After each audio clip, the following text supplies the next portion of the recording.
So they're talking to you, or they're moving around, and you need to get information right away. Now, depending on the mechanism that you see, grab C-spine until they say, my neck and back do not hurt. If they have a symptom spinal, will their neck or back always hurt? No, they might have symptoms. But would there be a situation where they would say, oh yeah, my neck doesn't hurt, my back doesn't hurt, but they actually have some type of spinal injury? Rare. If they're like hands are tingling, and Yeah. their neck doesn't hurt though, would you still do it? You would still grab C-spine. So there's red flags, right? So bilateral neural symptoms. Grab C-spine so you rule out. So remember the assessment that we do? You have your subjective, objective. There's your assessment, your plan. Under objective, you've got observations, palpations, special tests. And that's your history. So that's how HOPS and SOAP kind of come together. Is it just your history you're using to figure out what the problem is? It's not. You're using observations, palpations, and special tests all together to rule stuff out. Now, in the field, you can be a little bit quicker and skip a lot of stuff, right? So for spinal, you grab C-spine. Does your head hurt? No. Does your neck hurt? No. Does your back hurt? No. Do you have any numbing and tingling? Yes. Both hands? Yes. What else can you do? Now, that's kind of weird, but what else can you do to test for a potential spinal? Now, I stopped C-spine. I'm not letting go. Observations. Will you say anything potential with the spinal? Probably not. If it's a deformity, they shouldn't be standing. What comes after observations? Yeah, you can look on the board. Palpation. Good. Palpate C-spine. Go all the way down the back. Okay? And again, it's a gut feeling, right? If you palpate, it still doesn't swing. What comes after palpation? Special tests. So include your range of motion. So there's no midline tenderness. You have numbing and tingling. That's still kind of weird. What was the mechanism? Did they get hit in the shoulders, or did they get axial load? Axial load, I won't let go. If they got hit in the shoulders, I'd probably be a little more confident to let go at that point. Okay. Before you clear, the one thing you can start to do after observations and after palpation, again, barring that there's nothing in the mechanism that indicates a spinal, have them do active, passive resistance. Okay, there's no midline tenderness. I know you have tingling. Okay, you can do active range of motion. Okay, but again, have them do it slowly. How about this? Even before active range of motion, are there other tests that you can think of that you could potentially do that's neurological testing? We've done them in class already. Okay, dermatomes and? Myotomes and? Reflexes. Reflexes, good. So those are other tests you can do. Okay, so you have a battery of tests you can do. If you're not unsure, do them until you're fully convinced it's not a spinal. And it's okay. Okay, no people are going to rush you and so on and so forth, but there are a couple times when, again, we said before, it's not black and white. Right? There's going to be a lot of gray. But now you have a whole collection of tests you can potentially do to confirm it in your mind that you're confident it's not a spinal. Or it is. Okay. Lately, does that help with spinals? Like a range of motion of the arms or something? No, range of motion of the neck. Yeah. Right? So I have C-spine. Mechanism doesn't say it. They got numbing and tingling, not sure where it's from. They said, oh, they got it in the shoulders instead. Maybe Werner Singer. Okay, what's next? Observations. I take a look, nothing's there. Palpate, all the way down the back, nothing. Go beside the spine. Nothing. Still doesn't make sense. Okay, dermatomes and myotomes. Can you come and hold the head for a second? Someone goes grab C-spine. Okay, well, let's do your dermatomes first. Does that all feel the same? Yeah. Still tingling your fingers? Yeah. But sensation feels okay. You do dermatomes? Does it feel strong on both sides? Yeah. Okay, well, let me see you do flexion and extension of your neck. So you can let go of C-spine. And they do this. That's fine. That's fine, that's fine. Maybe do resistant. Okay, push against me, push against me. And if that's fine too, all right, well, let's get up. We'll do a further assessment on the side. Okay. We'll have the opportunity to do some of that stuff today. Okay, so hopefully it'll help reinforce that. But like HOPS, everything starts off with your questions first. Okay, so with our group on the ice yesterday, I think we kind of skipped that, but I think we're in like, let's just put them on the board mode, right? So But if it's a scenario, try to do it as if it were a real scenario. So tell me what happened, Greg. Tell me what happened. What's wrong? Where does it hurt? Oh, it hurts my ankle. Okay, and then let go of it. Unless you saw the mechanism, right? You saw the mechanism, and they went like this, and they fell on the ground. Then you don't have to really grab something. What would you do, like, resisted range of motion or whatever for like someone who's supine on the ice or on a field for like extension, like neck extension or something? Or would you just have them like Just press against the ice. okay? Because what are you looking for? Okay. Pain, discomfort when they do it, right? It doesn't have to be your hand applying the resistance. Say, just slowly press into the ice if there's any pain or discomfort, or increasing your symptoms, then let me know. It's all isometric anyways, right? They can keep their head. Can you do isometric with them prone and their head turned? Yeah. Right? Mackenzie, turn your head to the right for a second. Okay, so she's prone on the ice. So just push against my hand. Okay. Push against my hand. Relax. Okay, so she's not really changing position, but I can see that she can actually generate muscular force into my hand. Okay, so if someone's on the ground and they're laying like this, can you do wrist range of motion still? I know this is what I do at the bars, by the way. Hey, what's up? Can you do wrist range of motion in this position? It's all isometric, so hold that position and don't let me move you. Push, push, push, push. Right? Stay in the position found, and then just provide isometric resistance. You can do that with any body part. You don't have to move the person until you feel confident. Okay? Starts off with your questions first. People always forget observations on the field. For an acute injury, what would you typically see for an acute injury? What's that acronym? SHARP. Fantastic. Or SHARP. SHARP, SHARP. Okay. So if you don't see that stuff, move on. General screen, palpation, range of motion, special tests, and so on and so forth. You need to get as much information as you need because this is your goal. You need to make a decision on the field. That's what you're going to do at your placement sites. What is your decision? Call EMS, stay and stabilize? Well, we're not going to leave you there. Transport to the sideline. And then, depending on what you find here, how are you going to transport to the sideline? Okay, so we'll tackle that today.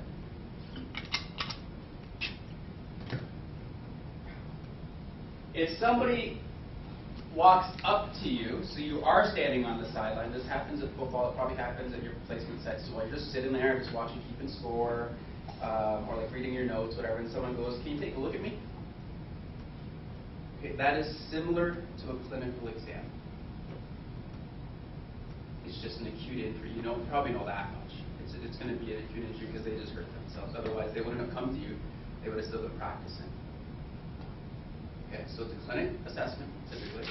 History, observations, special tests. So under observations, you do your range of motion testing, and then your special testing, and palpations last. Okay, it's a clinical assessment. Now, can you flip, and I'll put the table up because it'll show you the difference between the three, but can you flip palpations and special tests? Can you do palpations first? Absolutely. Especially for an acute injury, you need to rule out fracture. Okay? So in this particular case, it's an acute injury, it's on the sideline, we put palpations first before your special test, because in here are your fracture tests. Your fracture test is palpation. It can turn into a tap, and it can turn into a squeeze. Do that before you do any range of motion at all. Because they don't need to move for you to squeeze their limb. Okay, so let's say, for example, I fell, I heard a crack, I can't move my leg, it hurts so much. That's the history that you got. Have you heard it before? No? Is the other side okay? Yeah. Do you have any head or neck pain? No. Headache, dizziness? No, nothing like that. Okay, so that's your history. Observations, take a look, it looks normal. Right? You expose, there's nothing there that you see. Point with one finger where it hurts the most. They point right in the middle of their chin. Okay. If they point there, you go there with your finger. Poke on it. If it hurts on the bone, if it hurts on the muscle, if it hurts on the ligament. If it hurts on the bone, fracture test. Tap. Bump the heel. Any kind of fracture test you want to do. Rule it out. Okay, I heard a crack, but it could have been just my shins hitting with the other person. Okay. As soon as you do your palpations and fracture tests, it's up to you to decide how far else or how much else you want to do on the field. Now you can do your Lockmans, you can do your Taylor tilts, you can do your active passive resisted range of motion. But if you have enough information to decide how to move this person to the sideline, I don't really think you need to go any further.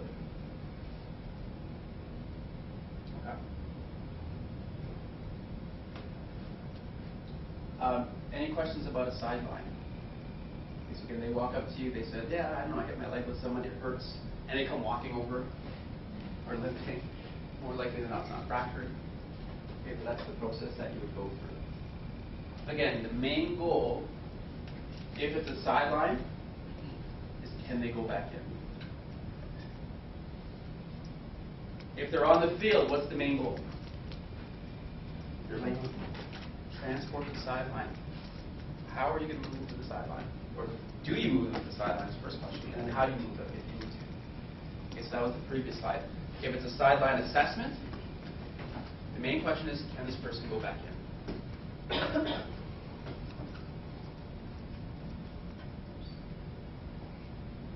And that's the clinical assessment. So you can see those conflict.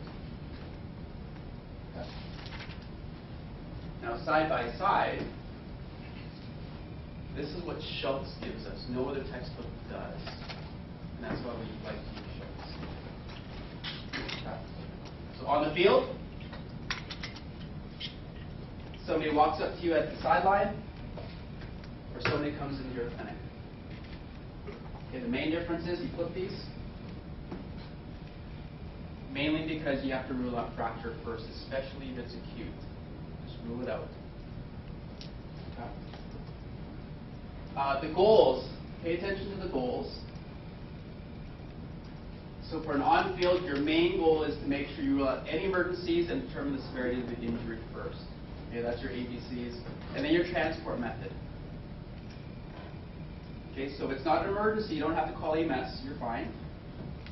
Determine the severity of the injury so you can decide how to move the person to the sideline.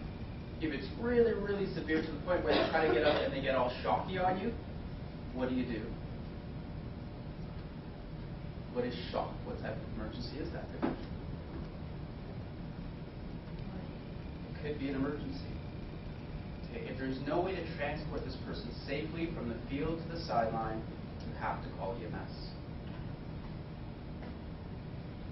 I mean, you can try laying them down and treating for shock a little bit, and then try to get them up, but if they go shocky again, just call EMS.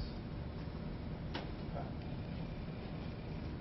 If somebody walks up to you on the sideline, you need to figure out injury nature and the severity so that you can make a return to play decision. Can this person go back in today, or can they not? Okay. And then clinical, the nature, severity, stage, or debility. Those are just terms that they use, and it's essentially just to figure out what's wrong with the person, how bad it is, what the injury is, so you can rehab them, essentially. Okay. In this class, we'll do these two.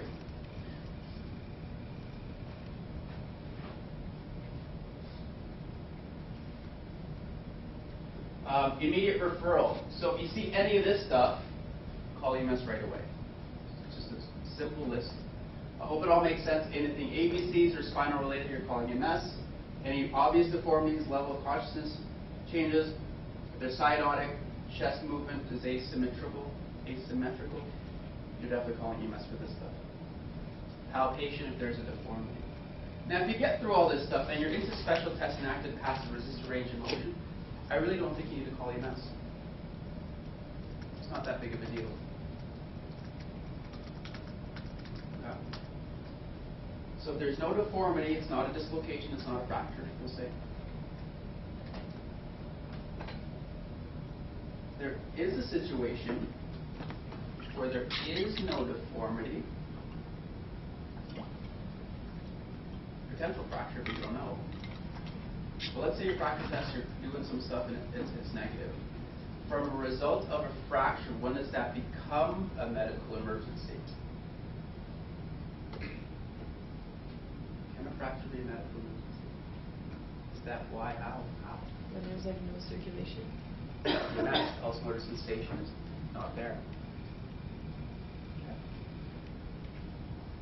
So depending on how severe that is, if a person's foot is blue, because there's no circulation, then I'd probably call EMS.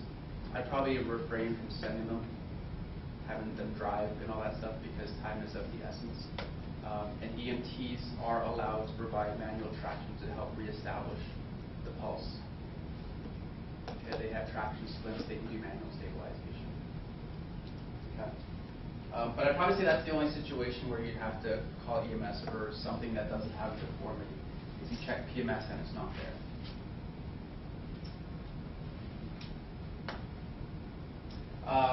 If they cannot move, okay, so if they're unable to ambulate, call EMS. They need some help, crutches, buddy, or something. Okay, so if they cannot move, call EMS. Special test, gross joint instability, but you probably see a deformity. In this particular case, it's immediate referral, as in just send them to the emergency room. They don't have to go in an ambulance, per se. Okay. So we talk immediate referral, you can do emergency room or EMS. Emergency room, urgent care, I see those as the same things. Okay, then we talked about this. Any problems with neuromuscular or circulatory? Then definitely send them or refer them right away.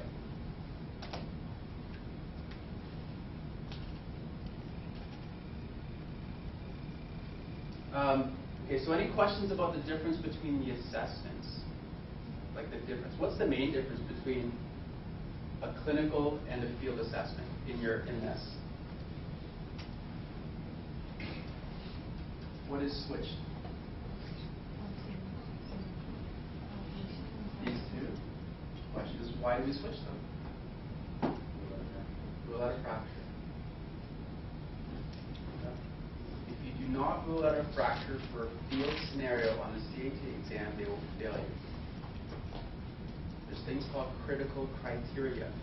Letting go of C-spine during an emergency, or not testing for a fracture, not testing for pulse motor sensation before and after applying a splint. Those things can result in pretty catastrophic injuries. We can't pass you if you're not safe. Okay. So I had an incident last weekend where the other team had a girl go down with her ankle, and I watched the therapist. She's a certified. She did some fracture testing. I guess it must have come out that she suspected maybe a fracture in the ankle. So what she did was a quick splint on the field and had her crutch off. Good. And then called EMS after the game. Is that Okay. Is it a medical emergency? no? But like with fracture tests on the field, you don't need to call EMS, right? Not necessarily. Unless Unless there's no EMS. there's nothing else. Okay. Even if we do suspect a fracture, we can manage to get them off Yeah. with our own splints and stuff. Yeah. That's okay as well. Yeah, so there's going to be a debate, and you'll notice this with the supervisors and all the placement sites, is do you actually apply splint on the field and get them on? Apply the splint first. So the answer is, on the CAT exam, apply the splint before you move them off. It's a fracture, if you suspect a fracture. In real life, any kind of immobilization is adequate to get them to the sideline.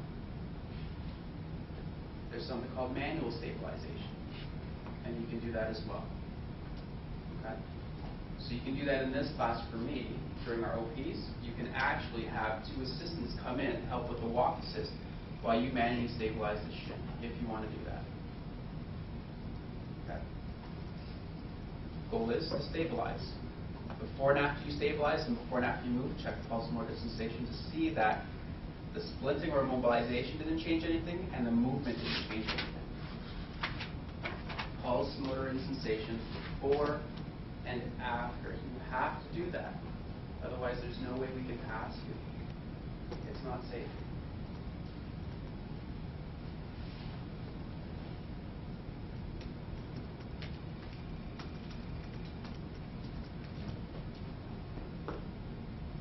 Okay? So, you guys have a handful of assessment skills already. They're pretty generic, which is completely fine. But what we're going to do is get into groups of 3 and try one field scenario. First task, get into a group of 3, which kind of looks like you are someone. Might have to do some split seats here and there. If there's one group of 4, there's one group of 4. Let's see. There's 15 people today, I think. Maybe. So we got 3, you 3 in the back, 3, so there's 4 and 4.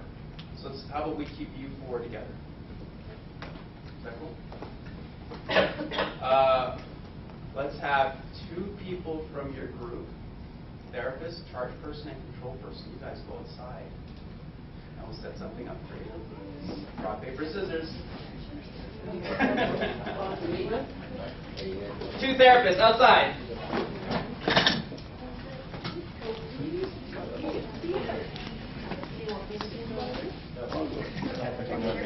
Call first. So we should have flexible if you guys are in the same group. Actually, let's have just one person from your group stay in. So between the 2 of you, one other person will. So you'll have a call person as well.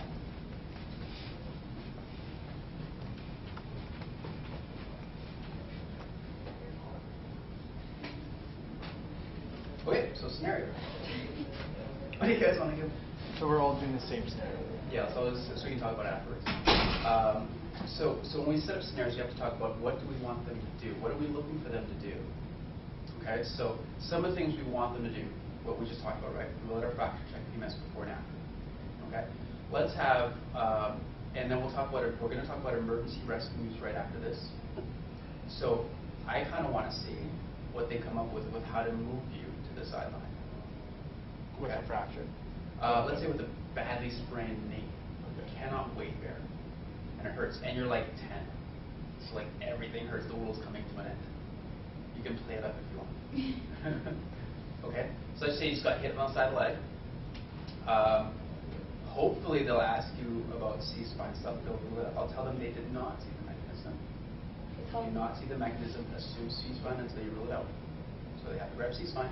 Yeah, well, sorry, I should ask this before while everyone's in here, but like, I was at STS last night, right? And we were running out on the field, and I mean, some guy's holding his knee, and I didn't see what happened.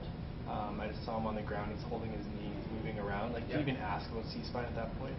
So in real life, no. Okay. I didn't. Yeah, I didn't think so. No, good. In real life, no.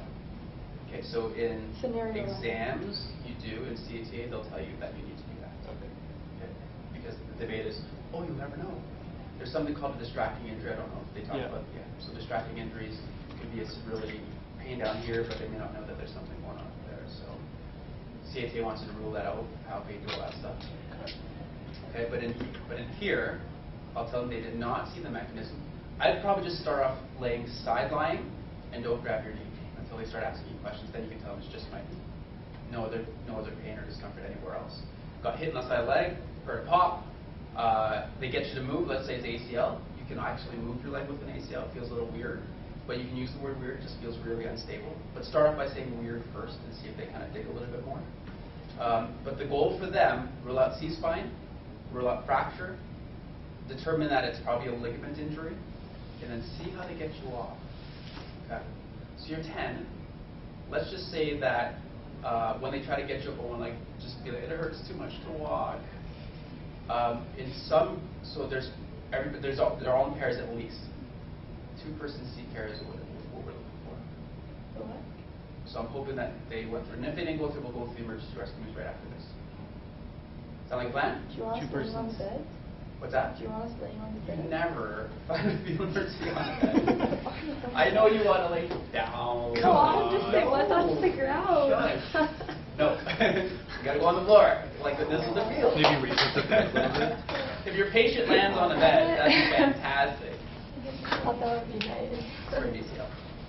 Sprained ACL, make sure there's enough room. Preferably go in the middle of the room, and then they're going to move you to the sideline, which is to one of the beds. Actually, Destiny, you can go all the way back there. There's probably a little more room, and then Kelsey will go against there. What do you like, funny? You can do whatever you like. Because they have to, because who was in Lawrence Group yesterday for spine boarding? Who's Lauren? Lauren Demers. Nope. Okay, yeah. Okay, because she started doing stuff, like boarding and doing all that stuff. And in my mind, I was the model, and in my mind, I was like, do you know what's a spinal? She didn't ask any questions. But I didn't know if she knew that's what the expectation was. So I'm gonna go out there and tell them that pretend this is the CAT exam, and based on what we just talked about, just do what you think. Okay? Are you ready? Game face, game face.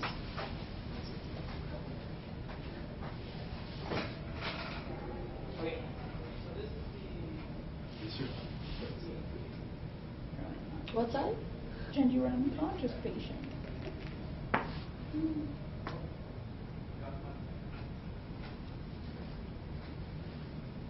Sir, I usually come back in, I get my game face on, and then I go crazy.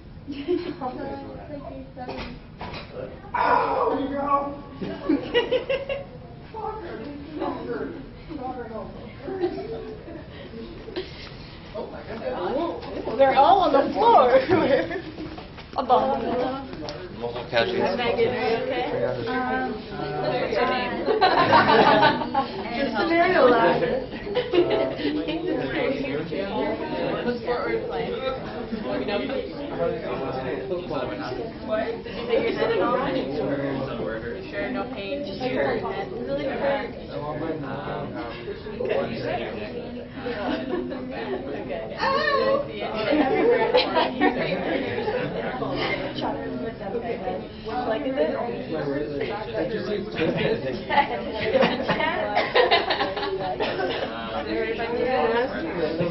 Yeah, I heard Paul. Is that okay? Okay, give me Straighten it out. forgetting my. I don't want to. That's what happened. Clear out the recti. Circulation.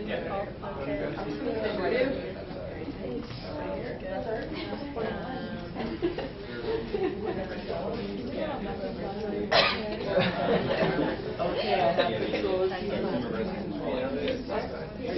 Did you before?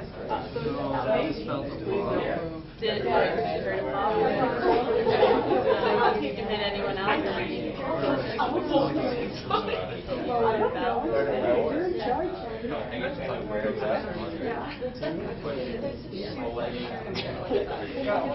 What side did they hit you? Everywhere. From the back, fell forward.